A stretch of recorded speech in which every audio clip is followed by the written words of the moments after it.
नमस्कार दोस्तों, आप सभी का मेरे YouTube चैनल प्रिपरेशन ज्ञान में स्वागत है। आज के इस वीडियो में हम बात करेंगे कि कैसे आप 12वीं के बाद से ही IAS की तैयारी कर सकते हैं। दोस्तों, यह कहना बहुत ही गलत है कि आप 12वीं के बाद ही तैयारी क्यों करें, ठीक है, या 12वीं के बाद से ही आप तैयारी क्यों स्टार्ट करें। देखिए, जो IAS का सिलेबस होता है वो आपके 9, 10th, 11, 12th के सिलेबस के बिल्कुल एकदम समरूप होता है, ठीक है। कोई डिफरेंस नहीं होता कि अगर आप 9, 10th, 11, 12th नहीं पढ़ते हैं तो ये सीधी सी बात है कि भाई आपका बेसिक एकदम कमज़ोर हो जाएगा। और अगर आप 9, 10th, 11, 12th में हैं तो आपके लिए गोल्डन अपॉर्चुनिटी है कि आप यहाँ से एकदम बहुत अच्छे से तैयारी कर सकते हैं और ठीक ग्रेजुएशन बाद ही आप UPSC क्वालिफाई कर सकते हैं। तो आज के इस वीडियो में मैं आपको बताऊँगा कि कैसे आप +2 या 9 क्लास से ही अपने UPSC की तैयारी कर सकते हैं। सबसे पहले बात कर लेते हैं कि कैसे और क्या करना चाहिए आपको। जैसे मान लीजिए आप 9, 10th, 11th इसमें से किसी भी क्लास में हो, ठीक है। तो पहले आप हिस्ट्री, सिविक्स, जियोग्राफी की बुक उठाइए। उसके बाद उस बुक की NCERT को उठाइए। NCERT को उठाइए और एक एक चीज़ अपने दिमाग में बैठा लीजिए। जब तक कि आपके दिमाग में ये सभी चीज़ें बैठ ना जाएं या आपके कॉन्सेप्ट एकदम से क्लियर ना हो जाएं, तब तक भाई आप कुछ और नहीं पढ़ना है। पहले मैं कहता हूँ एक ही बुक उठाओ। मान लीजिए हिस्ट्री की NCERT आपको मिली तो उसको आप एकदम अच्छे से पढ़ जाइए। किसी भी तरह के डाउट्स आपके दिमाग में नहीं होने चाहिए। आपके सभी तरह के कॉन्सेप्ट बिल्कुल बहुत अच्छे से क्लियर होने चाहिए। जब आपका कॉन्सेप्ट क्लियर होगा तभी कोई मतलब है। भाई मान लीजिए आप पढ़ रहे हैं फिर पढ़ने के बाद भूल जा रहे हैं तो इसका कोई मतलब नहीं है। डेडिकेशन होना चाहिए, 100% डेडिकेशन होना चाहिए। आप पढ़ाई कीजिए, जब सब कुछ आपको एकदम समझ में आ जाए फिर आप दूसरी किताब उठाइए। ज़रूरी नहीं है कि मान लीजिए आप पढ़ रहे हैं, किताब आपने ख़त्म कर दी, पता चल रहा है आपके दिमाग में कुछ नहीं बैठा है, ठीक है भाई। हलवा नहीं है, बहुत बड़ी चीज़ है UPSC। और ऐसा भी नहीं है कि मतलब आप UPSC निकाल नहीं सकते। भाई निकालने वाले तो इंसान ही होते हैं, चाहे आप हों, चाहे मैं हूँ, चाहे कोई भी हो। अगर हम लोग 100% डेडिकेशन के साथ पढ़ाई करें तो बिल्कुल निकाल सकते हैं, उसमें कोई दो राय नहीं है। बहुत से लोग ऐसे होते हैं जिनको कि सही गाइडलाइन नहीं मिलती है और वो इसमें थोड़ा सा देरी हो जाती है या फिर नहीं निकाल पाते हैं। तो ये वीडियो बनाने का मेन मकसद ही यही है कि आपको सही तरीके से गाइड किया जाए, ठीक है। अब आप मान लीजिए आपने हिस्ट्री, सिविक्स, जियोग्राफी की बुक्स पढ़ ली, सारी चीज़ें, सारे कॉन्सेप्ट आपके एकदम क्लियर हो गए, दिमाग में बैठ गए। कॉन्सेप्ट क्लियर करने से तात्पर्य ये है कि मान लीजिए हमारा इतिहास कहाँ से शुरू हुआ है, कौन कौन से उसमें मूल परिवर्तन हुए हैं, मूल परिवर्तन का क्या प्रभाव पड़ा है, उसमें क्या फ़ायदे हुए, क्या नुकसान हुए, ये सभी तरह की चीज़ें आपको एकदम क्लियर होनी चाहिए। आपने इन तीनों किताबों को ख़त्म कर लिया। उसके बाद ऐसा नहीं है, हिंदी इंग्लिश भी आपको पढ़ना है भाई, क्योंकि प्री में जो CSAT होता है जिसमें आपको क्वालिफाई करना ज़रूरी होता है वो इंग्लिश लैंग्वेज का पेपर होता है। ध्यान रखना है आपको भाई, बहुत बारीकी से इस बात को सुनना है कि जो इंग्लिश का पेपर होता है, जो CSAT होता है, उसको आपको क्लियर करना बहुत ज़रूरी है। और ऐसा नहीं है कि UPSC की इंग्लिश एकदम लो लेवल की आती है, भाई बहुत हाई लेवल की आती है। और ऐसी इंग्लिश आती है कि अगर आप नहीं पढ़े हैं ना, कुछ समझ में नहीं आएगा, ठीक है। तो फिर आपको इंग्लिश, हिंदी पढ़ना भी ज़रूरी है। बहुत से लोग पूछ रहे होंगे कि भाई हिंदी क्यों ज़रूरी है।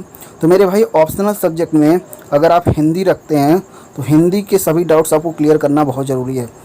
जैसा कि आप सभी देख ही रहे होंगे कि मैंने आपको बता दिया है कि Hindi, English, history, civics, geography, ये सभी के कॉन्सेप्ट आपको क्लियर होने चाहिए। तो भाई फिज़िक्स और मैथ भी तो होने चाहिए। प्री का जब आप सिलेबस देखोगे तो उसमें लगभग कोई ऐसा टॉपिक नहीं बचता है जिससे वो क्वेश्चंस ना उठाए। भाई सभी तरह के क्वेश्चंस वो प्री में पूछता है, हर टॉपिक से पूछता है। और ऐसे भी नहीं हल्का ही पूछता है। भाई कॉन्सेप्ट आपका क्लियर होगा तभी आप प्री निकाल पाएंगे। प्री में कॉन्सेप्ट मेन फोकस होना चाहिए, ठीक है। अब मान लीजिए आप 12th क्लास में पहुंच गए और उसके बाद आप आगे सोच रहे हैं कि आपको करना क्या है। बहुत से लोग ऐसे होते हैं जो BA करते हैं, BCom करते हैं, BSc करते हैं, और बहुत से लोग ऐसे होते हैं इंजीनियरिंग करते हैं। वर्तमान समय के अगर आप रिज़ल्ट देखेंगे तो पाएंगे कि भाई इंग्लिश मीडियम वालों का दबदबा बहुत ज़्यादा है। हिंदी मीडियम UPSC 2019 के रिज़ल्ट उठा के देखिए, 317वीं रैंक आई है हिंदी मीडियम के टॉपर की, ठीक है। तो भाई इंग्लिश कहीं ना कहीं प्लस पॉइंट तो होता ही है। जैसे मान लीजिए आप इंग्लिश में आपको वोकैब्युलरी मजबूत होना चाहिए भाई। अगर आप वोकैब्युलरी मजबूत है, आपका ग्रामर मजबूत है, तो भाई आपके लिए बहुत बड़ा प्लस पॉइंट है। आपको ज़्यादा नंबर मिलेंगे, आप टॉप 10, टॉप 50, टॉप 100 में फ़ाइट करेंगे। लेकिन अगर भाई हिंदी का क्या होता है, हिंदी का सबसे बड़ा माइनस पॉइंट होता है कि मात्राओं का खेल। भाई मात्राओं का खेल बहुत इसमें नुकसान कर जाता है। और ऐसा भी नहीं है कि कोई आम आदमी कॉपी चेक करता है भाई। सेंट्रल कॉलेजेस के प्रोफेसर, सचिव रैंक के अधिकारी, ये सब आपकी कॉपीज़ चेक करते हैं, तो वहाँ पे एक एक चीज़ आपका देखते हैं। ठीक है, तो भैया प्लस पॉइंट तो है, कहीं ना कहीं इंग्लिश प्लस पॉइंट तो होता है, लेकिन ये भी नहीं कि इंग्लिश ही सब कुछ होता है। भाई हिंदी भी है, हिंदी से भी बहुत से बंदों ने अपना आपका यूपीएससी निकाला है। इस बार का रिज़ल्ट देख लीजिए, प्रीवियस ईयर रिज़ल्ट देख लीजिए, 367 पिछले बार की हिंदी मीडियम के टॉपर की रिज़ल्ट थी, और उसके बाद 317 इस बार की है। तो दोनों में थोड़ा मैटर तो करता है मेरे भाई। इसलिए कोशिश कीजिए कि आप इंग्लिश में आप अपना सब कुछ लिखिए। देखिए इंग्लिश में क्या होता है ना, आप यूपीएससी की तैयारी कर रहे हैं तो भाई आपका हर चीज़ तो तैयारी होगा, इसमें कोई दो राय नहीं है। यूपीएससी मतलब बहुत बड़ी जर्नी होती है, और इस जर्नी की जब आप शुरुआत करते हैं ना, तो ऐसी कोई भी किताब या ऐसा कोई भी चीज़ नहीं बचता हो जिसको आप ना पढ़े हों। सबसे ज़रूरी ये भी होता है कि हम क्या पढ़ें क्या ना पढ़ें। तो भाई इसके लिए आप प्रीवियस ईयर के पेपर्स उठाइए, उनके क्वेश्चंस के कॉन्सेप्ट को समझिए, क्वेश्चंस के पैटर्न को समझिए। यूपीएससी के प्री में तो भाई लगभग सब तरह से क्वेश्चंस आते हैं, लेकिन अगर मेंस की मैं बात करूं तो मेंस के सिलेबस में आपके सोशल सब्जेक्ट, आपके geography, political science, economic, modern history, sociology, public administration, इन सब चीज़ों के क्वेश्चंस का दबदबा ज़्यादा रहता है। तो आज मैं इस वीडियो में अब मैं आपको बताऊँगा कि कैसे बीए आपके यूपीएससी की तैयारी में हेल्प करता है। और बहुत से लोग ऐसे भी होते हैं जो यूपीएससी की तैयारी करते हैं, उससे पहले वो बीटेक करते हैं, बीकॉम करते हैं, बीएससी करते हैं, कैसे ये सब उनके लिए मददगार साबित होता है। तो आगे अब बात करते हैं। देखिए जो यूपीएससी के सिलेबस होते हैं, ठीक है, प्री में तो भाई सब टॉपिक से पूछेगा, उसमें कोई समझौता नहीं करेगा वो। लेकिन मेंस में अगर हम जब आते हैं तो मेंस में वो आपसे यही 6 सब्जेक्ट होते हैं, 6-7 सब्जेक्ट होते हैं, इनसे ज़्यादातर क्वेश्चन पूछता है। ठीक है, मेंस का भाई 50% 60% कट ऑफ जाता है, उससे ज़्यादा इसका कट ऑफ नहीं जाता है। आप प्रीवियस ईयर टॉपर्स की भी अगर लिस्ट उठाएंगे तो 51% 55% नंबर यही कट ऑफ जाती हैं, और यही टॉपर्स होते हैं। ठीक है, तो ज़रूरी नहीं है कि सब क्वेश्चंस आप करेंगे, लेकिन पार्ट ए जो होता है इसमें सारे क्वेश्चंस आपके अनिवार्य होते हैं। ठीक है, अब भैया मान लीजिए आपने मेंस में आप पहुँचे, तो वहाँ पे आप देख रहे हैं कि सोशल सब्जेक्ट है और आप हैं बीटेक के स्टूडेंट। तो बीटेक वाले पहले क्या करते हैं, जब वो बीटेक कंप्लीट कर लेते हैं कहीं से भी, तो वो 1-2 साल तैयारी करते हैं। वो भाई बीटेक वाले हैं, और बहुत से लोग आप देख रहे होंगे कि इस वक्त आईआईटी वालों का दबदबा है। तो वो क्या करते हैं, पहले वो सिलेबस देख लेते हैं, सिलेबस देखने के बाद वो पेपर एनालिसिस कर लेते हैं।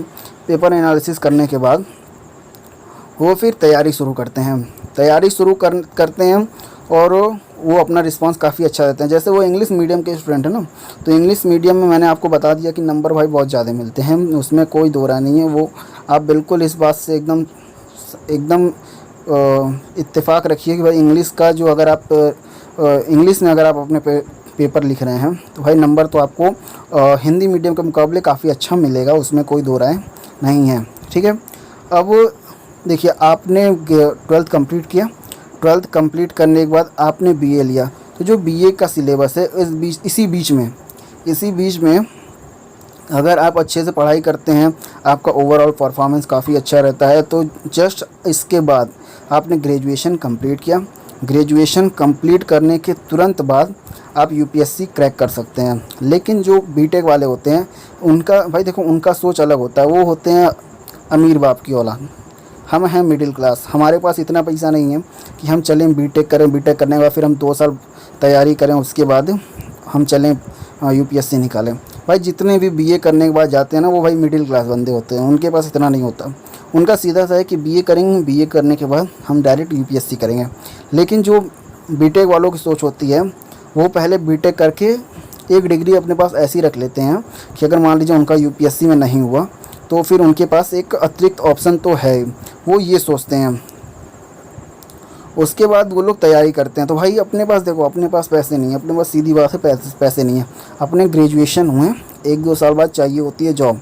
तो जो अगर आप बीए करते हैं तो बीए सबसे बड़ा प्लस पॉइंट आपके लिए यही होता है, क्योंकि वही सब्जेक्ट आप पढ़ते हैं जो कि आईएएस यूपीएससी के सिलेबस कि मेंस में पूछा जाता है। और 3 साल का चूँकि आपका पाठ्यक्रम होता है, तो इसी बीच आप प्री की भी तैयारी अच्छे से कर लेते हैं। ये आपके ऊपर है, इसमें कोई आपको सहयोग नहीं करेगा, ये आपके ऊपर है कि आप प्री की तैयारी कर लेते हैं।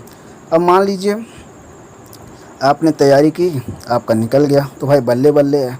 लेकिन अब इसके बाद बहुत से ऐसे लोग होते हैं ना जो सोचने लगते हैं कि अगर इनका यूपीएससी नहीं निकला तो क्या करेंगे, क्या नहीं करेंगे। तो भाई एक चीज़ मैं आपको बता दूं, अगर आप मेंस तक पहुंच गए हो, आपने मेंस क्वालिफाई कर लिया, इंटरव्यू में आप डिसक्वालीफाई हो गए, तो भाई बहुत टैलेंटेड बंदे हो आप। इसके लिए आपको परेशान होने की ज़रूरत नहीं है। आपने इतना पढ़ा है ना, इस पढ़ाई के बेसिस पे आप बहुत कुछ कर सकते हो।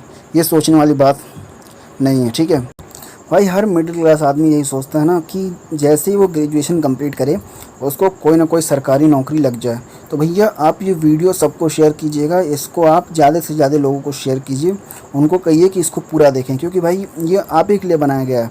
इसमें मेन फोकस आपको यही बताने का है कि अगर आप ग्रेजुएशन अच्छे से कर लेते हैं, ठीक है, चाहे भाई आप जिस भी सब्जेक्ट से करें, जिस भी स्ट्रीम से करें, अगर आप ग्रेजुएशन अच्छे से कर लेते हैं और उससे पहले, ग्रेजुएशन से पहले ही आप ये डिसाइड कर लेते हैं कि आपको करना क्या है, तब तो भाई ये आपके लिए बहुत बड़ा प्लस पॉइंट होगा। क्योंकि ग्रेजुएशन के बीच में पहले साल 3 सब्जेक्ट होते हैं, लास्ट ईयर में 2 सब्जेक्ट होते हैं, तो इस बीच में आपको समय मिल जाता है कि आप इसकी अच्छे से किसी भी चीज़ की अच्छे से तैयारी कर लें। भाई यही चीज़ आपके लिए प्लस पॉइंट है। तो वीडियो बनाने का मेन मकसद मेरा यही था कि आपको मैं ये गाइड कर सकूँ कि कैसे आप 12th के बाद, 10th के बाद से ही आईएएस की तैयारी कर सकते हैं। ज़रूरी नहीं है कि भाई 10th के बाद से ही करें, आप 9 से भी कर सकते हैं। आपको मैंने इस वीडियो में पूरी तरह से गाइड किया है कि कैसे आप कर सकते हैं। एनसीईआरटी उठाइए, हर सब्जेक्ट की उठाइए, लेकिन पहले आप एक सब्जेक्ट के डाउट्स को पूरी तरीके से क्लियर कर लीजिए। आप पूरी तरीके से डाउट्स जब क्लियर कर लेंगे तो उसके बाद दूसरे सब्जेक्ट को उठाइए। एक चीज़ आपको ध्यान रखना है भाई, सिलेबस है बहुत बड़ा और आपके पास इतना समय नहीं रहेगा कि आप पलट के दूसरे सब्जेक्ट को देखें। इसलिए ज़रूरी है कि जो आप पढ़ें वो आपके दिमाग में बैठ जाए, वो चीज़ आपकी ज़ुबान पे एकदम हो, ठीक है। उसके बाद आप ग्रेजुएशन करते हैं। ग्रेजुएशन कोई बाउंडेशन नहीं है, आप किसी भी चीज़ से कर सकते हैं, ठीक है। लेकिन बीए के लिए प्लस पॉइंट होता है। लेकिन और इसमें भी एक चीज़ का ध्यान रखना है भाई, Hindi medium, English medium, Hindi medium भी यूपीएससी क्रैक करता है, इंग्लिश मीडियम भी यूपीएससी क्रैक करता है। लेकिन भाई इंग्लिश मीडियम का क्या है ना, इंग्लिश मीडियम में नंबर बहुत ज़्यादा मिलता है, हिंदी मीडियम का थोड़ा सा परफॉर्मेंस वीक हो जाता है।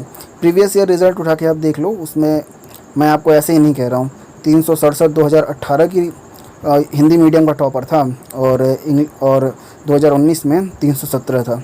तो भाई इसलिए आप कोशिश करो कि इंग्लिश में तैयारी करो।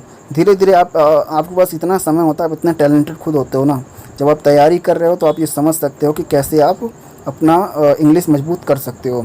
आपने यहाँ पे किया, उसके बाद आपका सिलेक्शन हो गया, तो भाई बल्ले बल्ले, कॉन्ग्रेचुलेशन, पार्टी दो, ठीक है। तो बस यही था आज के वीडियो में कि कैसे मैं आपको ये गाइड कर सकूँ, कैसे मैं आपको बता सकूँ कि आप अपनी तैयारी कर सकते हैं। वीडियो को ज़्यादा से ज़्यादा शेयर करें भाई, क्योंकि इस वीडियो के माध्यम से ना लोगों को काफ़ी हेल्प मिल जाएगी, ठीक है। तो आज के वीडियो में फ़िलहाल इतना ही। जय हिंद, जय भारत।